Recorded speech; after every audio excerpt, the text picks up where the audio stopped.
Let's talk about some millionaire habits that you should be doing right now. How many people have ever told you that you becoming a millionaire is a lie, that you can't become a millionaire? Lies, lies, and lies. It's them getting you to conform to their failed reality, their failed dreams, their failed everything, and they think because they haven't been able to do it, well, why should you? Well, your dreams are different. Your ideas are different. Your work habits are different. You are not them. So stop conforming and start creating the destiny and the life you want. Let's do it right now. You have to start learning how to make your money work for you, just like that picture shows. But your whole life, you've been taught the opposite. You've been taught how to work for money instead of being taught how to actually work, save, and then make your money work for you. And you notice once your money starts working for you, its friends want to work for you. Its children want to work for you. So how do you do that? Well, it all starts with simple laws. You start by saving money. Because your money can't work for you if you have no money saved. If your money comes in and goes right back out the door to somebody else, how can your money ever go to work for you? And look at how happy your money is when it's working for you. Come on. When you spend all your money's pissed at you because now it's constantly moving. It's always got to change hands and go to somebody else. When your money just works for you, it goes out there and it loves doing what it's doing. So how do you make your money work for you? Once you save it, you then deploy it. I do private lending. So I do first secured loans at a rate of 12%. So I give money to someone like you to buy a flip or a rental property. You then pay me interest on that money of about 12%. And then after that, I get all my money back when you refinance, sell the property, do something. That's a way where my money's working. And when my money's working, that 12% interest that comes back to me, I take that money and I send that money back out to work as well. I make smaller loans. I do rehab loans. Sometimes I take that money and I look at where all my money goes and I say, who am I paying money to that I shouldn't be?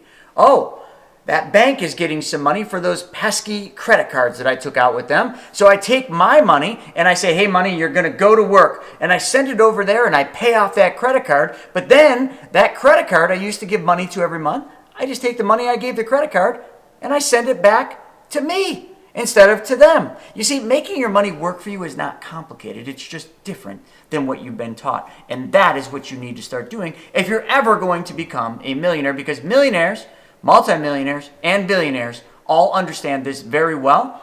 And they decided a long time ago that they were going to not work for their money as hard. They still work, but they work the way they want to. They work how they want to and as long as they want to. And then their money does the rest. You know, you probably have a spending problem, because I very much doubt you have a savings problem. See, you go out and you work for money like you've been taught to do. You know, you're a good employee, you're a good business owner, and you go to work every day for long hours and you make money. But then what do? You turn around and you spend it. You spend it, and when you spend it on frivolous things that don't really matter, that expensive champagne for all the ladies, that private VIP, maybe it's that fancy car, maybe you rented the Lamborghini to take photos for marketing. All these different things that you spend money on are short-term thinking, because you know what? I don't think I've ever met anybody that made mistakes by saving too much or was like, oh my God, I'm saving too much money. Have you ever met anybody that said that to you? You know, my biggest problem in life isn't that I spend too much, it's that I save too much money. No, I've never met anybody in my life that says that, but I know a whole hell of a lot of people that spend too much money. They make it, they spend it. They make more, they spend it. They get a bonus, they spend it. And how much is left at the end of the day? Only the amount that they gave up control of to put into that 401k, because it was easy. They didn't have to think about it. It's automated. Folks, sometimes we got to think about it. We got to take responsibility for our futures financially. And we got to then realize that the cavalry's not coming for you. So what you should probably do is do a budget. Come up with a spending plan. Spend only what you can actually afford to spend that allows you to save, right here, keyword, no less than 1/10 of your gross income. So do the math, folks. Are you saving 1/10, 10% of your gross income? I'll wait, don't worry. Let me know. Getting bored? It took you that long to figure it out? If you're not saving that much, you are failing yourself and you are spending too much money. Let's change that. Let's design a budget. Let's come up with a spending plan on how much we're going to spend. And if you're already in a bad predicament where you're spending almost everything you make, I got some bad news for you. Go work harder. You might have to work longer. You might have to do some things that maybe you don't want to do, like on the weekends. Instead of sitting on the couch, drinking a beer, watching the game, go out there and do something to make that extra money so that this starts working. Do you know what the wealthy do, the multimillionaires and the billionaires? They did that. They did something that most people are unwilling to do. But hey, you know what? You could just keep living the life you are. You could keep doing the things you're doing. Maybe your life is perfect. But I think if that's the case, you're telling yourself a lie. You're believing something that's not really true. And you're living in a false sense of reality because most people wish they had more money. Most people wish they could have more freedom. They wish they could vacation more. They wish they could take their families on vacations more or out to dinner or their kids out to the movies. But, well, that's just not in the financial spending plan. Kids, sorry, we can't go out for ice cream. Daddy doesn't have enough money. You don't tell your kids that, but that's what you're thinking. Kids, we can't do that because Daddy doesn't have enough money and I got to watch the game, so buzz off. Stop. Start realizing that to get ahead in life, it's not easy. It requires you to do what everybody else is probably unwilling to do. But you got it in you. You can go out and create your financial future. Just do what the millionaires do. Do what the billionaires do. And do something that will set you apart. And do something that will change your financial future for yourself and for your kids, their kids, their kids. You can see where this is going. Let me show you. So, have you ever heard about assets versus liabilities? Assets are things you own. Liabilities are things you owe. One makes you money, one costs you money. But let's just do a little lesson here. A lot of people own a house. And when they own a house, it is, in their mind, their largest asset they've ever had. Because it costs the most, right? It has the biggest price tag on it. But let me ask you, does your house pay you money every month? No. What does your house do? It costs you money. Even if your house is bought and paid for, is it an asset? No, it's still a liability. Because an asset actually pays you an income. So a lot of people think that their house is an asset. Their house is a liability. But we're going to talk about converting liabilities into assets in a second. But let's come over here. How about your fancy new hot rod that you just got? That new car that you rushed out to get because there's a chip shortage. And just so everybody knows, this is that COVID crazy time when you're watching this where used cars cost a small bloody fortune. Used cars or new cars, are they a liability or an asset? Well, very simple. They cost you money. You got to repair them. You got to put new tires on them. You got to put gas in them. So things that cost you money are a liability. So a car is a liability. But let's now discuss one thing. How do we turn this liability, your house, into an asset? Well, how could your house produce an income stream that you could use? Well, you could go out and you could tap into the equity in your house. Because most people that own a house have some equity, especially if it's appreciated. So let's just say the equity of this house is $100,000. Just because it has equity doesn't make it an asset. Until we actually make this $100,000 the equity that's been sitting lazy in the rafters of this house, when we make this $100,000 go to work and produce an income. So what could we do with that? Lots of things. You could invest it. You could go out there and lend it out on another piece of real estate and make an income. So that money working for you produces an income that then comes back into your family. Now all of a sudden your house, which was a liability, now turns into an asset because it is producing an income. And all you had to do is send that lazy money called equity to work. Now let me show you the car. So this is a little bit more difficult, but it's easy in today's world to explain it. You go out and you buy yourself a car. You're really excited about it. It's super fast. It's got that supercharger on it, which I'm not going to draw it on, but you got that fast one, right? Every time you drive it, you feel like $1 million, but every time you have to make the monthly payment, put fuel in it or anything else, you don't so much love the car at that point. So if it's a liability because it's costing us money, how would we turn that into an income? Well, there's things like you can actually rent your car out the days that you're not using it. I think Turo or something is one of those companies. So I'm not promoting or suggesting you use them, but that's just something. You could rent this car out, and maybe that rental brings you in an extra $1,000 a month. The car payment might be $700, so you're plus $300 by doing this. So now all of a sudden your liability turns into an asset. Or let's just say you use your car and you drive for Uber or Lyft a couple days a week. Now all of a sudden the car becomes an asset to you because it allows you to make an income. You see the difference is people think things are assets that are actually liabilities because they cost them money. It's time to start taking the liabilities and turning them into assets. And you can do it very easily. You know, one of the habits that I've noticed with millionaires and very successful people is they're always focused on a goal. They always know exactly where they're going. And you know, we all think we have goals. You know, we all write down our goals, or at least some of us do, and we think, okay, we know what we're working for. But how many times have you actually gone to work, you put in a really hard day, and you say, why am I doing all this? You're just miserable. Too many people do what they do with no goal in mind. They don't even know what they're working for, or they have been taught through conditioning to say, oh, why are you working so hard? Because someday I got to retire. What is retirement? Retirement isn't the goal. You don't even know what retirement means. Oh, it's the day I get to stop working. And then what? When you stop working, you die. Your mind shuts down. Your body follows.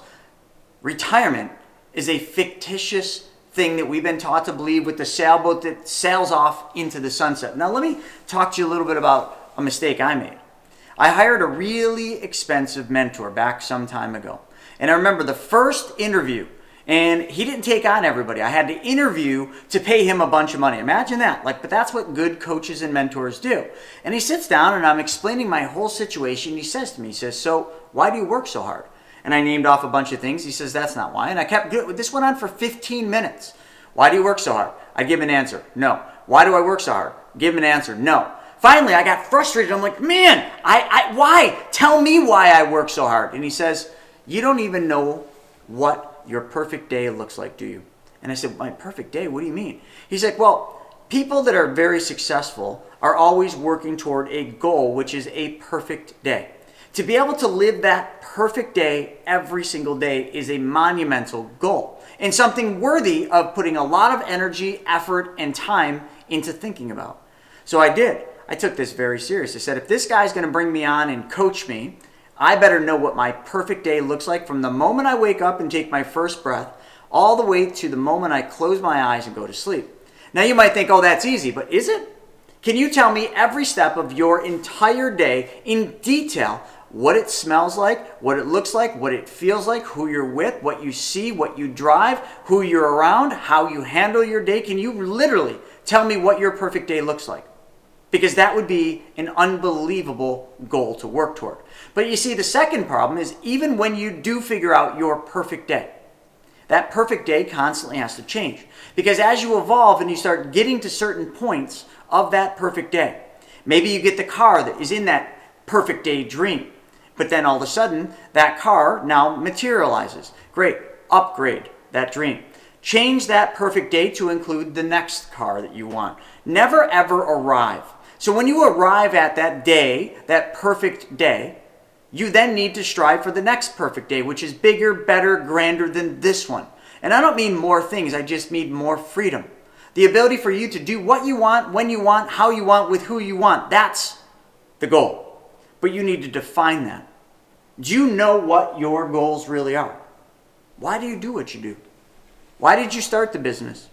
Why do you work every single day? Why do you do the things you do? Why do you sometimes go and do side jobs on the weekend? Don't you dare tell me because I got bills to pay. That is you lying to yourself. That isn't a goal. How many of you have a goal to pay your bills? Literally, if that's your goal, you're failing. You're failing at your life. You're never stopping to smell the roses. You're never going to because you're messed up in the mind. You got to really figure out what your goals are, what your perfect day looks like. And then you need to articulate and reverse engineer how you're going to make that happen. And then when you do get there, upgrade the goals, upgrade the perfect day. But first, stop thinking that you do what you do to pay bills, to pay expenses because you have to. You don't have to do anything. Look around right now. Today's the perfect time to look around and say, people don't have to do anything they don't want to do anymore. But there's consequences to that, and I don't want you to face them. So actually, why don't you just grab a pen, grab some paper, and why don't we go through and why don't we start writing down goal number 1? Pay off credit card. Okay, that's a great goal. Goal number 2, pay off car. But let's add one thing to this. See, if that's all you do is pay off your credit and pay off your car, you haven't really succeeded. Once you pay it off, let's then take the money that you were paying for the credit cards, it's called $100 a month, and the money you're paying for the car, and let's recycle that money. Let's take that money back and recapture that money back to start working toward your goals. Because one goal was to pay these things off, but the second goal, and the third goal, and the fourth goal, and the fifth goal, and sixth goal, and seventh goal, guess what they're all going to need? That's right, money. This is money you were giving away. It's money that every single month left your family, and now all you need to do, because you no longer owe the credit card bills, you no longer owe the car company payments, pay yourself. Be your own banker. Start recycling and recapturing the money that you used to give away and put it back toward your perfect day. Do this, and then now you're on the right path to mimicking what the wealthy do, mimicking what the millionaires do, and you are on the path to getting to your perfect day. I'm going to finish with this one because I think single-handedly this is the most important one. You need to take back control of your money. Because your whole life you've been giving up control. You've been giving your hard-earned dollars to the banks. Then they're in control of it.